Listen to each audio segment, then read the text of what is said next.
This is Tackle Talk Live, an inside scoop on how, when, and where to catch bass, with a primary focus on Toledo Bend and Sam Rayburn. Interviews with anglers who are consistent winners on the tournament trail. Your hosts, Camus Boats Pro Staffer Steve Graff and Gill Fishing Accounts Manager Kevin Jean. Two anglers who understand bass fishing with tournament success on all levels. Anglers willing to share their knowledge to help you become a better fisherman. So sit up and pay close attention as they give detailed tournament information and results. Here are the hosts of Tackle Talk Live, Steve Graff and Kevin Jean.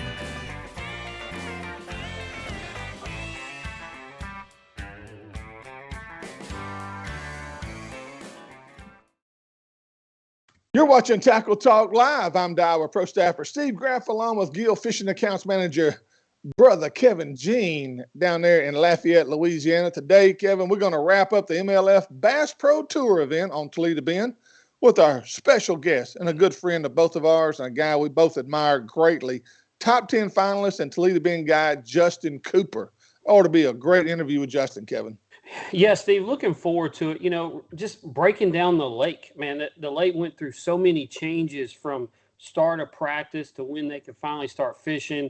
Had a bunch of water coming into the lake, muddy up the water. So to kind of hear Justin break down what all he went through in practice, what all he saw with the water changes, water clarity, and different sections of the lake playing. Steve, something I haven't seen in a long time on Toledo Bend. The Louisiana side, I'm not going to say dominated, but the Louisiana side was a huge player in this tournament. Yes, it was. And a lot of guys that were in that final 10, that's where they concentrated on.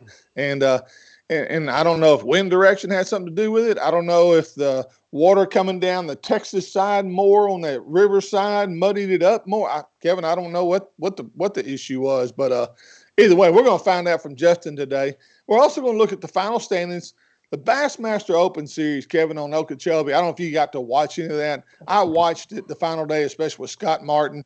Scott absolutely hammered them and just had an unbelievable day. I think he averaged 30-pound bag a day. It's just a great event for Scott. Great win for him and his family.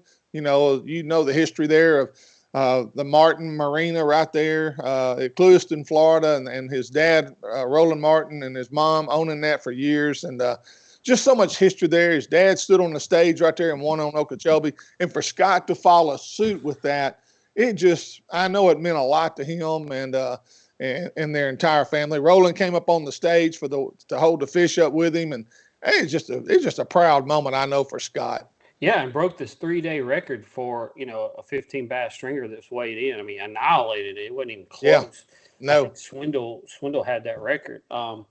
But yeah, no, hats off to him. I talked to a lot of those guys that fished down there and how tough it was, how small it fished. So hats off to Scott Martin on that win, no doubt.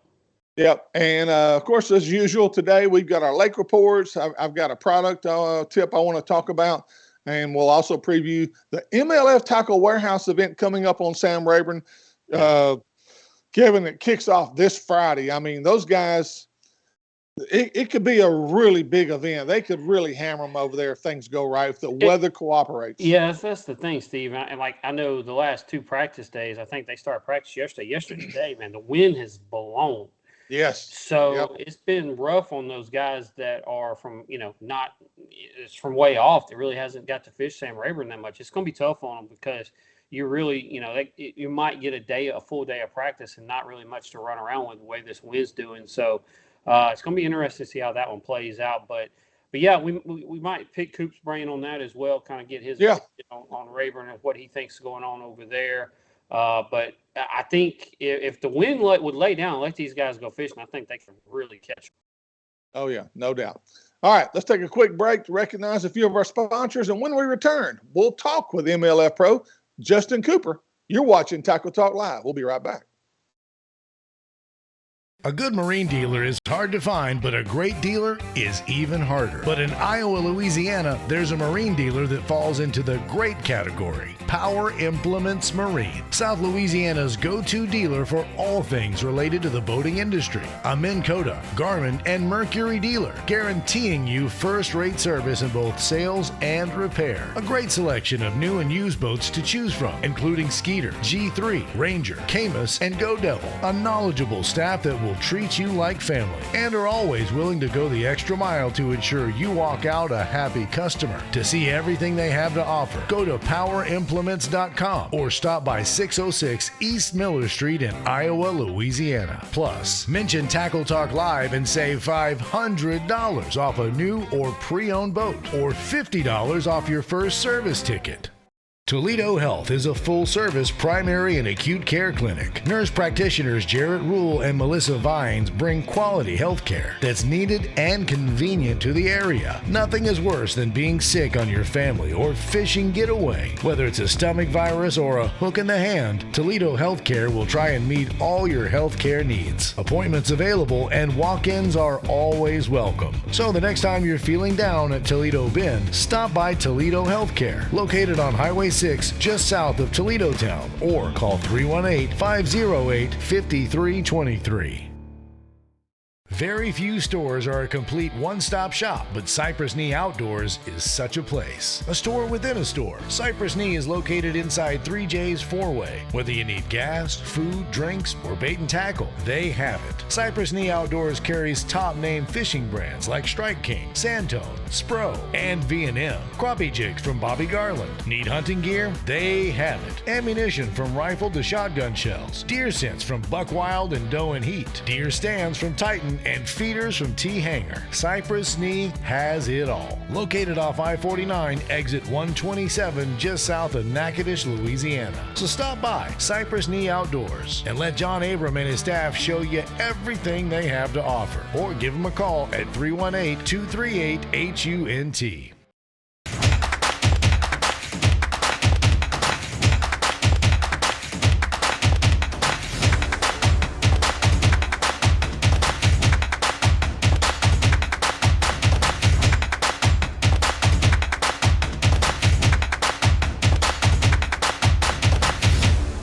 You're watching Tackle Talk Live, a show dedicated to making you a better angler. Now back to the guys with all the inside scoop, Kevin Jean and Steve Graff.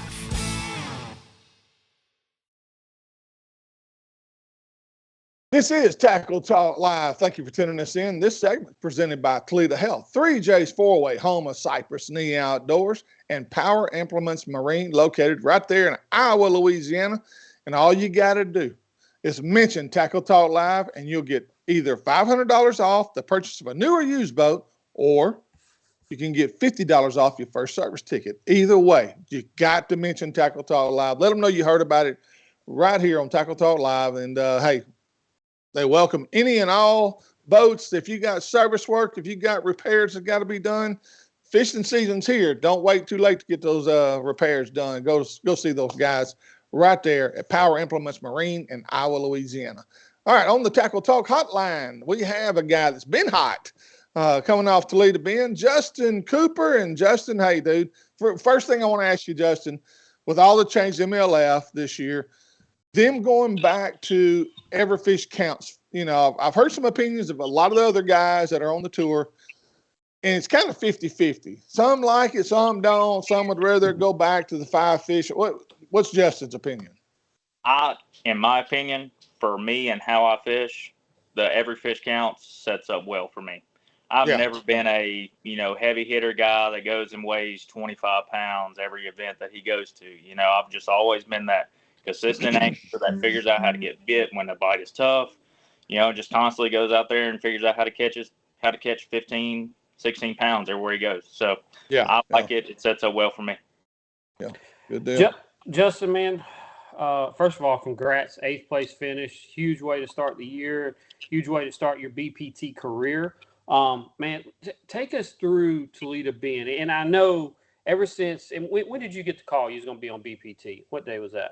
It was like October, something like Yeah. that. Yeah, So middle since October. that day, you have had Toledo Bend on your mind. I mean, it has been every day. I know you well enough. It is every day thinking about Toledo Bend. And dude, the good Lord throws you a curveball about a week and a half before the tournament. I think Toledo Bend got what, 8 inches of rain the week Yeah, before at the least. event. So man, kind of take us through your mental preparation on how to handle that, and because all this is going through your head. Like I said, all of a sudden this curveball comes, and your mental preparation has to change. And then take us through practice. What did you see with this water rising, this dirty water? Did you fish how you thought you was going to fish? So when I got that call and saw Toledo on the schedule, first route out the gate, and I looked at those dates, it's the same weekend that I fished a Toyota Series the year I qualified for the pro circuit, and I finished 5th. And I was catching 40 to 60 fish a day. So I was like, if they set up that way again, it's about to get right. It's about to get scary. And leading up to off limits, we have a 30-day off limits. So I think December 27th was the last day we could be on the water. And 2 weeks prior to that, man, I spent just about every day on the lake. A lot of time behind my Garmin units, idling around, a lot of time on that Garmin 4th trolling motor, trolling around looking for them, and I had them located. I had stuff that I felt like if they didn't go anywhere and they bit, I had a really, really good shot at winning the event. Like, I was excited. Yeah. I was nervous. I was so excited about it. Now, not fishing the way you ended up fishing in the tournament, though. No, not at all. Yeah. That's so. How much did your past history, like you've been on the lake, you've been guiding on Toledo Bend for a long time. Right. How much is your past history? Did it come into play at all for this event? I thought it was going to come into play, but once the first week or this last week of before the practice started came around and we got all that rain, I knew that everything I had found was probably going to be blown out and gone out the window, and I was going to have to start from scratch. I kind of struggled with it mentally a little bit, honestly, because I was, like I said, I knew I had a shot to win it if it stayed like it was, and I thought it was going to. And with that water coming up, I knew it wouldn't. But, I just had to get that out of my head. We get 2.5 days of practice. So first day of practice comes around, lake's done jumped up 2 feet since, off limits. I'm like, all right, I know what I found going to be blown out. So let's go look for new stuff. Let's go get in some clean water that's going to stay clean or has a good chance of staying clean and just see what happens. So those first 2 days of practice, I stayed south of the bridge. And if you know me, I didn't grow up on the south end of the lake. I grew up on the north end of the lake. So I was in unfamiliar territory for the most part, even though, I lived here, I got here. I spent a lot of time on the south end of the lake, but it's not where I like to be. But I knew that's probably where it was going to go down because of all the water coming in and continuing to come in. Them turning generators on, all that was going to do was pull muddy water down even quicker. So I knew I was going to have to find clean water that was probably going to stay clean. That was the whole key. And that last half day of practice, I was like, maybe I can get lucky and go up there and some of my stuff be the same. And I spent an hour up there checking stuff, and it was all a ghost town. Wasn't nothing there. So I got back down on South End, just kept expanding. Coop, through practice, when did the tournament was dominated by, offshore groups of shad just running, chasing bait. That's how the tournament was mainly dominated. When did you figure that part out? I mean, we all knew it was going to be a player. I did not see it being a player where this is what everybody did, but this is what the conditions led to being a player. When did you kind of figure that out? I figured it out before off limits. I found them doing the same exact thing, and that was going to be my backup plan, honestly. So I knew that was going to play big. I knew that they were on bait. With the water temperature being as cold as it was, when we started practice, it was upper 40s. So the bait was super deep. And I knew that was still going to play, and it was probably going to be one like that. But the guy that adjusted to them, we had going to have a little warming trend, wind direction changing. There was going to be a lot of different variables that was going to change the way the bait moved, from each side of the coves or in and out of coves. And the guys that could stay up with them was going to be the guy that ended up taking that trophy home. Justin, another thing too, sometimes the worst case scenario for us as anglers is having a tournament on our home body of water, because boy, the pressure amps up. You're like, oh my gosh, it's on my home body of water. You could have spun out. I mean, let's just be honest. You had the opportunity there to maybe spin out on this whole deal, but you didn't. You maintained your composure. You made adjustments, and to me, that's a credit to you and how far you've come as an angler in the last 10 years. Thanks, Steve. Yeah, that home field advantage can be a double-edged sword. Yep. And, like you said, it can cause you to spin out if you start struggling a little bit and you start trying to fish history. And that's just not the appropriate way to go about fishing your home lake. You got to stay, you got to stay on your toes and try to consistently change with the conditions. And that's what I did. I fished a lot of new water. I started day one in a creek that up until this event, I might have caught a handful of bass in. That's how much that I just went off of the current conditions and how I knew it was going to be one and what I needed to do to possibly bring that trophy home. Mm-hmm. Mm-hmm. Justin, watching live, man, everybody was having to relocate these fish every single day. How much were they just moving and chasing bait that far? So I started the event with my boat sitting in around 40 foot of water. By the time the end of the event, or actually the knockout round, my boat was sitting in like 15 foot of water. Wow. And these fish were moving, half a mile to a mile inside these creeks and in the drains. And what was amazing, and it completely blew my mind, I found something at the end of that knockout round in that third period that got me to the championship round. I caught a 5.11, a 3.5, like another 2 something there in the last 30 minutes, and they were swimming everywhere. And I was like, this could be the winning deal.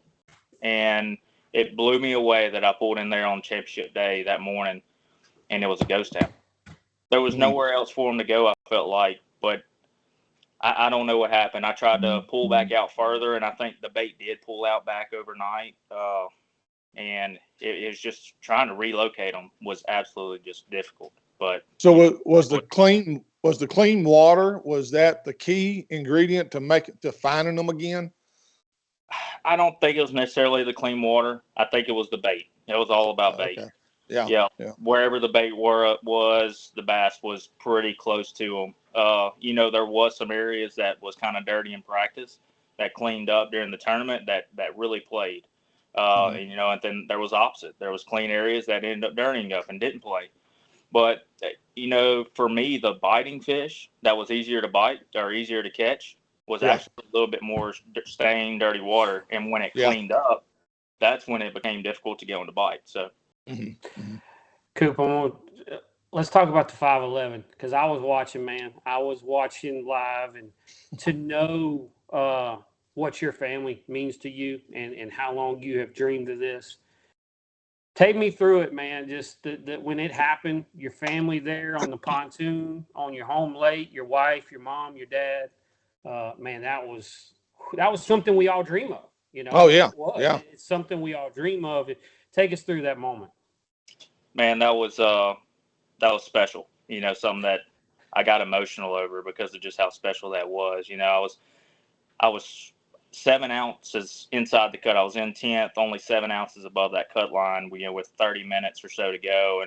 And I pulled into a creek that I haven't even been in, didn't even practice in there, but something was telling me to go in there, and I pull in there and they're just swimming everywhere. I still haven't got to see it yet, but they say when that camera zoomed in on my awesome. Garmin unit and that ball of bait and those fish flowing through them and stuff was like some of the coolest footage, man. And when I seen that, I knew it was about to get real, and it may have been the next cast or something like that. I flipped over to one, and it went right to it and ate it. And I set the hook, and it went around a stump the first time, and I was like, oh, goodness. And when it come around that stump, it started making a pull, and I was like, that's the right one. I seen how big it was. I was like, Lord, please let me get this fish. And when I got it in, the emotions that I had, I was so excited and fired up. I really don't get that emotional and fired up on a fish catch, but when you have your family in the background, your friends in the background cheering you on, man, that makes some emotions come out that normally you don't have. and you're on your home body of water. It's your neck of the woods. You've been working for this for so long to get to this point. And it's funny how one fish is what makes the difference. And describe for our viewers the pressure that, and you may not can, when you're on that cut line with 30 minutes to go and you're ounces from being kicked out of the top 10, that's got to be a weight on your shoulders. You can't describe it. Yeah, it is hard to describe. It's pressure like I've never felt before, because like those guys are coming. Oh yeah. Even with only 30 minutes left, they're going to catch a few more. So you got to catch a few more, and the pressure was on me to make a move to try to find them, and that's what you got to do. I think that's how Connell ended up winning was he was constantly moving, and that's what I've heard about like Wheeler. Also, he's constantly moving. I've seen him running all over the lake a few different times, but he's constantly looking for biting fish, and in that format, that's what you got to do. You can't stay in an area where you're only getting one to bite every 30 minutes or something like that. You got to pull into an area where they're hungry, and you got to catch them quick. So, but sometimes as anglers, we tend to rush everything. We get in a hurry, especially late in the day. You need one fish or you need a 2-pounder, and you start fishing fast.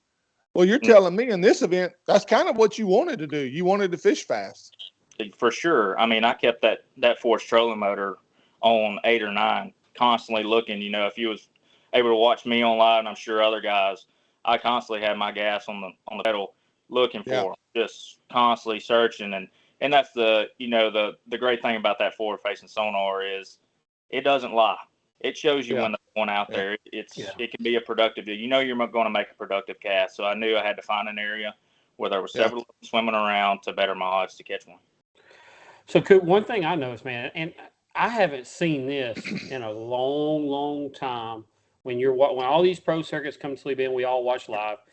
Man, the Louisiana side was a major player in this tournament, and we can all tell. A lot of people, I know enough about Toledo Bend that I can tell you where everybody fished at just from what was in the background, as a lot of people can. But everybody can tell because of the buoys. The Louisiana buoys are completely different from the Texas buoys. And, dude, like a bunch of that top 10 was on the Louisiana side, and that doesn't happen. Nor does it happen when all of us go fish bass ships or whatever at Toledo Bend. Hey, when you take off, everybody shoots straight across that Texas side. Mm-hmm. Unless you're going north. If you go north Buck Bridge, the Louisiana side is more popular. But south of the bridge, it is all about Texas. And, dude, a lot of it went down on the Louisiana side. Yeah, it did. There was, I kind of utilized both sides, but I probably end up actually catching more on the Louisiana side of the river than I did the Texas side.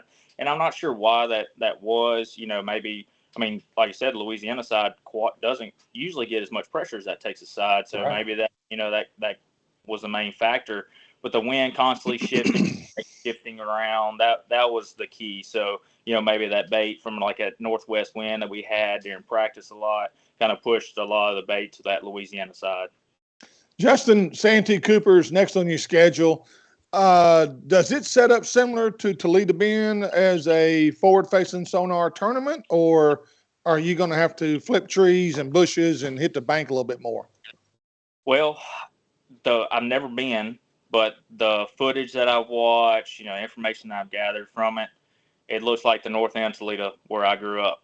Cut my teeth stick, flipping cypress trees. Let me break this down for you, Steve. This dude's excited to go flip a cypress tree. Let me put it this way. And he'll be right to throw a chatterbait around the cypress tree. Yeah, exactly. Excited. I promise you.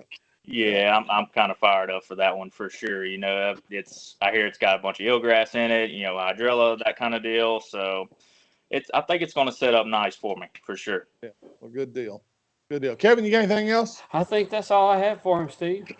All right, Justin, man, we are so proud of you, dude, and congratulations on and by the way, Justin finished 8th in the top 10, had a great finish, and to start your year off in your career on this Bass Pro Tour this way, hey, hats off, dude. Just good job, man. We're proud of you.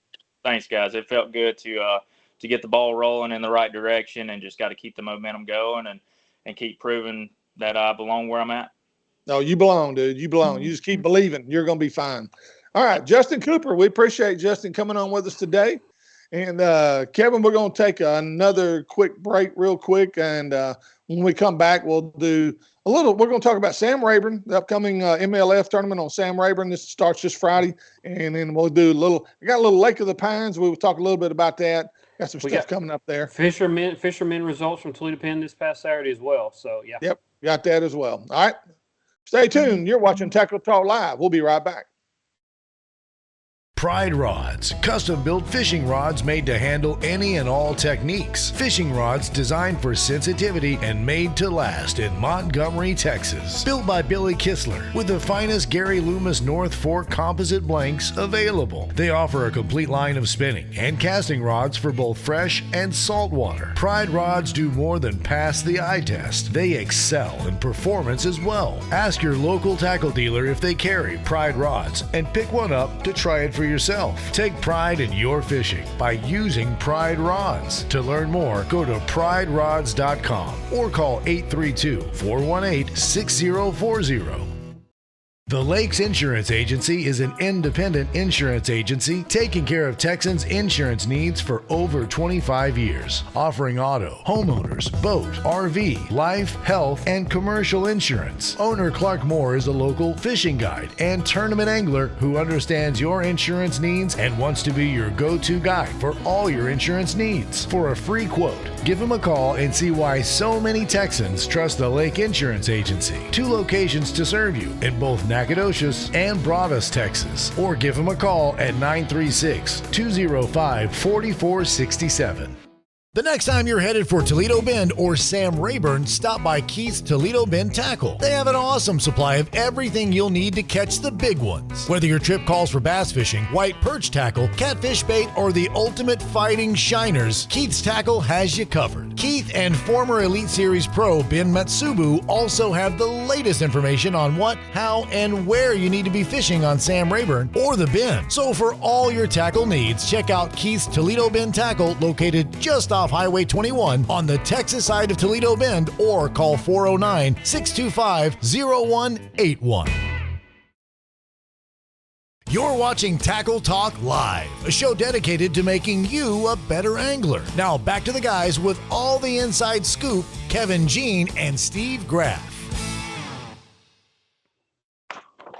Welcome back to Tackle Talk Live. This segment presented by Pride Rods, Keith's Toledo Bend Tackle, Lakes Insurance of Nacogdoches, and Power Implements Marine, located right there in Iowa, Louisiana. And Kevin, if you say Tackle Talk Live, what happens? $500 off a purchase of any new or used boat, or you get $50 off your service ticket. We all have to have our stuff serviced every year, guys. If you're within driving distance of Lake Charles, Louisiana, you need to go by, see our guys at Power Implements Marine, tell them Tackle Talk Live sent you, and automatically it's $50 off your service ticket. There you go. There you go. You heard it right there. All right, Kevin, I think you've got Toledo Bend results from MLF. Just go, I guess, top 10. Yeah, first place down. And the way they do results here, Steve, let's see if he's got the – let me get championship round results here. Here we go. All right, so first place, Dustin Connell had a one-day championship round weight of 112 pounds and 4 ounces. Big bass of a 7 pounds. Steve, he had like 60 pounds going into the final round, which was only 2 hours long. It was unreal. I didn't get to watch any live on the final day till the last period. Man, it was unreal. Spencer Sheffield finished second with 68.02. Third place, Drew Gill, 66.08. Fourth place, Jacob Wheeler, 60.15. Fifth place, Zach Bird, 60.03. Sixth place, Martin Villa, 60.03 as well. Seventh place, Alton Jones Jr., 50 pounds, 10 ounces. Eighth place, Justin Cooper, 48.06. Ninth place, Jesse Wiggins, 42.11. Yeah, and so congratulations to all those guys. And over on Okeechobee, I've got the Bassmaster Open Series #1, first tournament of the year for those guys out of 9. Scott Martin absolutely blew the field away with 90.6 pounds of fish, and for right at a $50,000 payday. Tucker Smith was second, 68.11. Good young angler right there, Kevin, on the rise. He's coming. Tucker Smith. Randall Tharp was third with 68.8. Paul Marks was fourth with 65.6. Matt Adams was fifth with 60.3. Austin Cranford was 59.2 for 6th. Easton Fogger Fothergill was 7th with 58.15. Sam George was 8th with 55.5. Bo Browning, I believe that's Stephen's son. Stephen Browning's son finished 9th with 54.1. That's another young angler on the rise.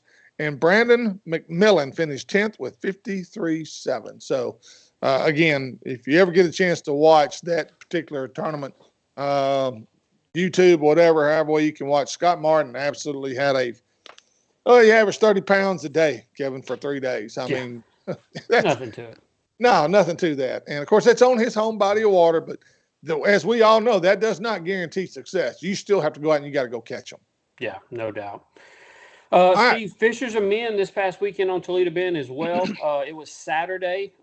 First place, Tater Reynolds, George Jean Jr. had 26.08. Second place, Eric McGaha, Brandon McGaha had 21.01. Third place, Stephen Kinney and Jimmy Martin had 19.34. Fourth place, Theodore Thibodeau, Jessica Thibodeau had 19.02. And fifth place was Jerry McMillan and Terry Hotard had 18.45. So first Good deal. 10 Fishermen playing 10 grand, guaranteeing 10 grand. Hey, that's another really good circuit. I used to fish them all the time, Man, and I got away from it. I really miss fishing them. That's the competition level. Me and Daryl used to fish those things back in the day. I mean, Fishers of Men 15 years ago was drawing 100 boats at Toledo Bend.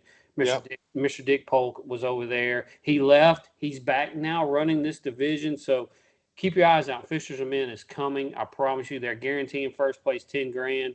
They're going to have a huge showing the rest of the year. So you need to get in on that circuit or follow along, and they do a great job over there. Kevin, let's head west from Toledo Bend about 30, 35 miles to Sam Rayburn and MLF Tackle Warehouse Tour. Our good buddy, Nick LeBrun, I think, is fishing that. Yeah. We'll see how he does. We'll all like to follow Nick. Nick does well at Rayburn now. He could be a threat there. He does really well, especially this time of year. Yeah. It may set up for Nick really well. Yeah, no, it really could, Steve. Man, the wind's kicking their butt. I think they started practice yesterday. Between yesterday and today, man, the wind is just, it's hammering on them. There's no main lake stuff, but it's going to be interesting, Steve. I mean, coming off of what Mundy and Bonds did, and catching everything on a trap and chatterbait and stuff shallow for that Brandon belt, man, this could really, really be a really good tournament. Just depending on what the weather does and if this wind will lie down at all. Do you think this sets up as a forward-facing sonar tournament like Toledo did? We're a little early now. If it was the last week of this month and then going into March, I'd say big guys better be close to the bank because them big females are going to be pulling up.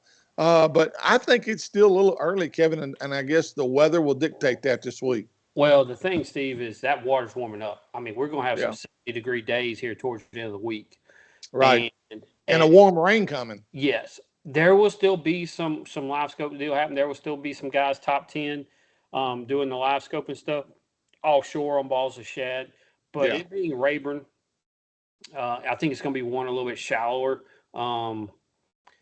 It's just hard to say with this wind and what's going to muddy up and what's not. I haven't looked at wind direction. I'm not going fishing this week, so I haven't really But man, they're going to catch them on a trap. They're going to catch them chatterbait, and they're going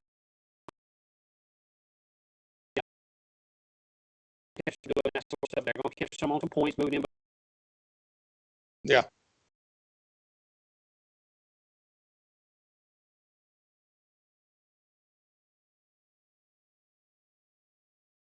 Right. Doing several different things. They're going to catch groups at all levels. Yeah. How many double-digit bass? I'm going to say 3 double digits. I'm going to say 1. I'm going to say 1. You think they only be 1? Just because of rain, muddy water, so on and so forth. Might have an effect, yeah. I think that might have a little bit of effect in the pressure that's been on that dang, Right. So. Right. Well, you never get away from that at Rayburn. All right. Also coming up at Rayburn, not this week, but the following week, February 17th, Texas Team Trail. Toyota Series heads to Rayburn, February 21st and 23rd. Bass Elite Series will be on Toledo Bend, February 22nd through the 25th. So A lot of big time anglers are going to be Rayburn, Toledo Bend there for about a week. It's going to be packed with those elite. So if you're a youngster and want to go get some autographs and meet some of these guys, that's a week you need to mark on your calendar. Maybe get out of school a little early for a weigh-in. And but anyway, also ABA Solo 150, February 23rd and 24th on Lake of the Pines. Skeeter Team Series number 2 will be at Rayburn, February 24th. And the Brandon Belt number 2 will be headed for Lake Conroe, February 24th and the 25th. So there you go. Big tournaments coming up, Steve. Both lakes, Invitationals, Elite Series coming, but you also got some big time local tournaments. Texas Team Trail starts the year out February 17th. Looking for a big year for Texas Team Trail. They're doing their championship on Toledo Bend in the summer, so I think that was a good call by them. You got ABA Solo 50s kicking off their year at Lake of the Pines because their other one got postponed. So a lot of big tournaments coming up locally. A lot of big national tournaments coming up locally. Steve, Tackle Talk Live has been a hit over the past month for a lot of these pros. A lot of them, is off limits, and they're getting a lot of their information from what when we have the winners on. So Tackle Talk Live has been on the radar with a lot of these national tournaments.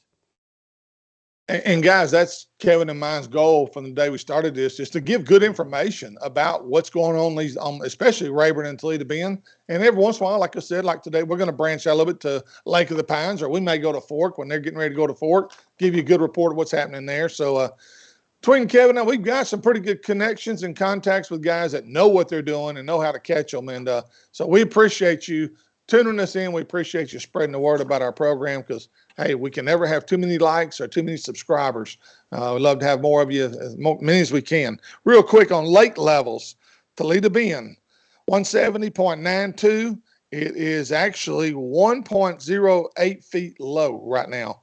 10-day gain is 6.6 inches, and the 24-hour loss has been 2.64. So that means they're generating. They got the gates open, and they're rolling over there at Toledo Bend. Rayburn, a little different story at Rayburn. 164 is pool, 162.26 is actual level right now. It's 2.14 feet low, which is a lot better than 7 feet low, or 6.5, what it was a couple of weeks ago.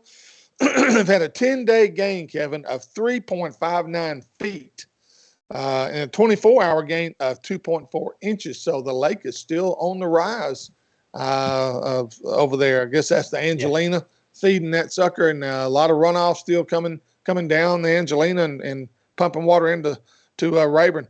Lake of the Pines, I know some guys are going over there. A lot of the ABA Solo 150 guys are already pre-fishing over there. Their 230 is their normal pool. 231.1 is actual level now. It's 1.1 foot high right now. 10-day gain, they've had 3.84 inches in 10 days, and the 24-hour loss of 0.72. So it's actually come down on just a little bit, but it's a slow fall there.